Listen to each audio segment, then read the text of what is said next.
Right. A Thief in the Night. This could only be talking about Bilbo, right? Our resident professional burglar who doesn't really want to be a burglar, but that's what he is right now. Um, so we've really seen this conflict between the dwarves and the men and the elves come to a head, and Bilbo is very concerned, and he wants to try to do his part to make it better. But first, I want to talk about this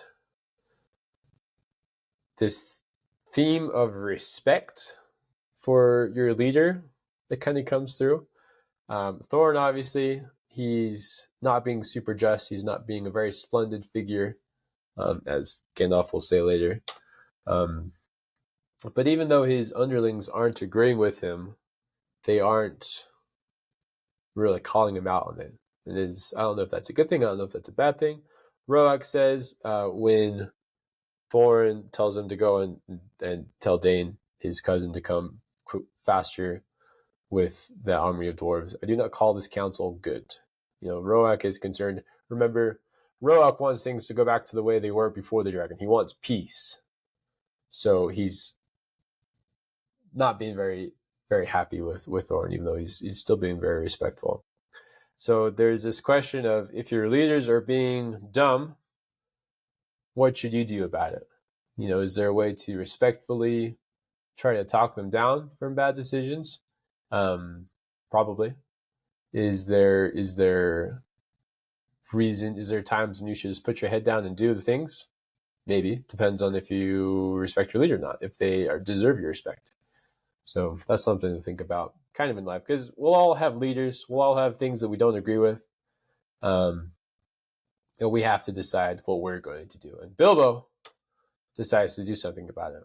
He sneaks away to the camp of the men and the elves, bargains a little bit with the Elven King and Bard. Definitely his Baggins-ish side comes out as he's bargaining.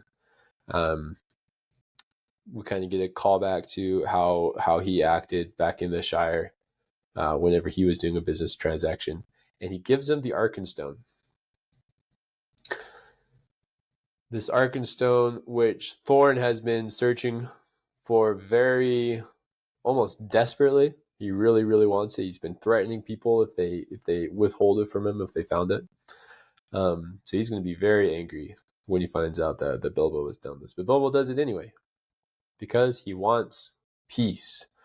He doesn't care about all this treasure. He would gladly give up his share of the treasure to end this conflict, which I think is very noble of him, obviously. And, it just goes to show that, again, the treasure was never his priority.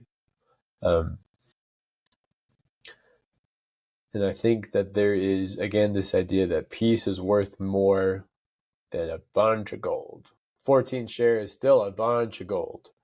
And Bilbo has his priorities right. He still wants peace. He still wants, especially peace between these good races.